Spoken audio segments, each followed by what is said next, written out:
Hi viewers, welcome back to my YouTube channel. So viewers, আজিৰ ভিডিঅ'ৰ মাধ্যমত নত্যবিধি আৰু সত্যবিধিৰ বিষয়ে আলোচনা কৰিম। So বলা ভিডিঅ'টো আমি আৰম্ভ কৰো।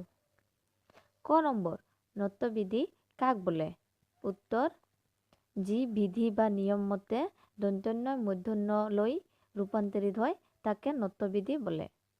আৰু এবাৰ কৈছো, যি বিধি বা নিয়ম মতে দন্ত্যন্য মূৰ্ধন্য লৈ ৰূপান্তৰিত হয় তাকে নত্যবিধি বোলে।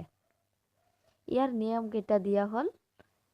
1 নম্বৰ, ৰি, ৰ, মূৰ্ধন্য ছ এই তিনিটা বৰ্ণৰ পিছত থকা দন্ত্যন্য মূৰ্ধন্য হয়। ৰি, ৰ, মূৰ্ধন্য ছ এই তিনিটা বৰ্ণৰ পিছত থকা দন্ত্যন্য মূৰ্ধন্য হয়।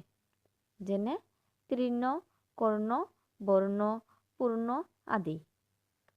2 নম্বৰ, পদত থকা ৰি, ৰ, মূৰ্ধন্য ছ আৰু দন্ত্যন্যৰ মাজত স্বৰবৰ্ণ ক বৰ্গ, প বৰ্গ নাইবা কোনো বৰ্ণৰ ব্যৱধান থাকিলেও সেই দন্ত্যন্য মূৰ্ধন্য হয়।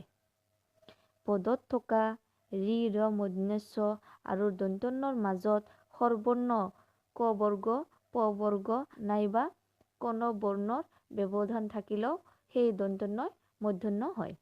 যেনে কৃপণ, কাৰণ, গ্ৰহণ আদি।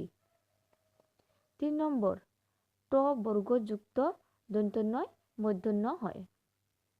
ট বৰ্গযুক্ত দন্ত্যন্য মূৰ্ধন্য হয়। যেনে কণ্ঠ, পিণ্ড, দণ্ডি আদি। খ নম্বৰ, সত্যবিধি কাক বোলে? উত্তৰ, যি বিধি মতে দন্ত্যস্বয় মূৰ্ধন্য ছ লৈ ৰূপান্তৰিত হয় তাকে সত্যবিধি বোলে।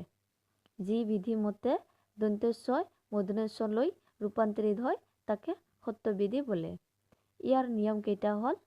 যেনে 1 নম্বৰ, অ, আ ভিন্ন আন স্বৰবৰ্ণ ক বা ৰৰ পৰিৱৰ্তী প্ৰত্যয় দন্ত্যস্বয় মূৰ্ধন্য ছ হয়।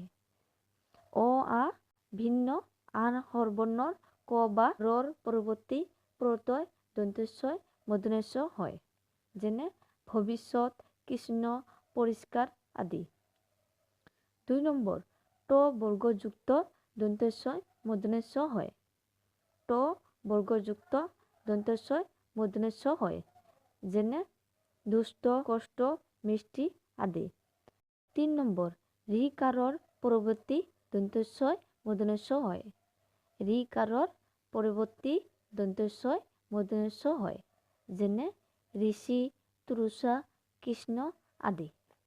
চ' তোমালোকে এইবিলাক কিন্তু মুখস্থ কৰি ৰাখিব, কাৰণ পৰীক্ষাত এইবিলাক আহি থাকে আৰু পৰৱৰ্তী যাতে তোমালোকৰ অসুবিধা নহয় সেইকাৰণে তোমালোকে কিন্তু এইবিলাক মুখস্থ কৰি ৰাখিব। চ' ভিউৱাৰ্ছ, তোমালোকে যদি ভিডিঅ'টো চাই ভাল লাগে তেনেহ'লে লাইক, কমেণ্ট, শ্বেয়াৰ কৰিব আৰু নতুন নতুন ভিডিঅ'ৰ আপডেট পোৱাৰ কাৰণে মোৰ চেনেলটো ছাবস্ক্ৰাইব কৰিব আৰু কাষত থকা বেল আইকনটো বজাই দিব।